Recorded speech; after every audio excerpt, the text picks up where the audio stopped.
Hello guys, আজকের এই ভিডিওতে এই বেলুনটা দিয়ে যদি এই লোহাটার মধ্যে জোরে আঘাত করা হয় তাহলে কি হবে? এই বেলুনটা কি ফেটে যাবে? আপনারা হয়তো ভাবতেছেন যে এই বেলুনটা একদম ঠিকই ফেটে যাবে, কিন্তু না, এই বেলুনটা ফাটবে না। এই বেলুনটা যেমন আছে ঠিক তেমনই থাকবে।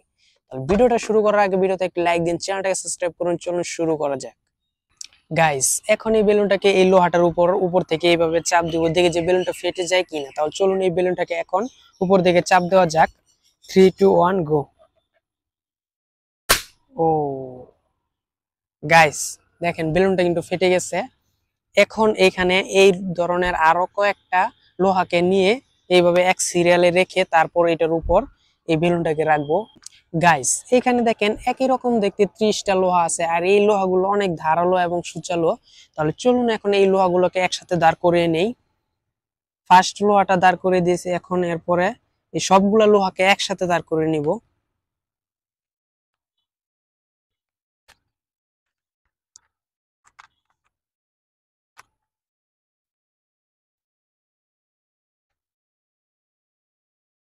গাইস, ফাইনালি একদম লোহাগুলাকে একসাথে দাঁড় করে নিয়েছি। এখন এই বেলুনটাকে ফুলিয়ে নিব।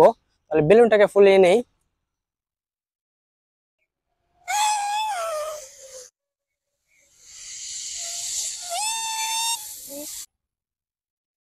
গাইস, বেলুনটাকে ফুলিয়ে নিয়েছি। এখন এই বেলুনটাকে এই 30টা লোহার উপর এইভাবে উপর থেকে চাপ দিব, দেখি যে বেলুনটা ফেটে যায় না কি হয়।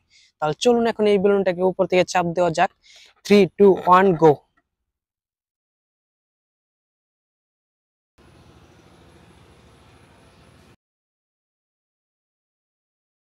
গাইস, দেখেন কতটুক শক্তি হইতেছে, কিন্তু তবুও বেলুনটা ফাটতেছে না। দেখেন এটার উপর কতটুক চাপ দেওয়ার পরও এই বেলুনটা কিন্তু ফাটতেছে না। এখন এই বেলুনের উপর একটা ইট রেখে তারপর এটাকে এইভাবে চাপ দিব, দেখি যে বেলুনটা ফেটে যায় না কি হয়। গাইস, এখানে দেখেন একটা ইট নিয়ে এসেছি। এখন এই বেলুনটাকে এই লোহার উপর রেখে তারপরে এই বেলুনের উপর এই ইটটাকে দিয়ে চাপ দিব, দেখি যে বেলুনটা ফেটে যায় কিনা। তাহলে চলুন এখন এই বেলুনটা এই লোহার উপর রাখা যাক। গাইস, এখন এই ইটটাকে এই বেলুনের উপর দিয়ে চাপ দিব।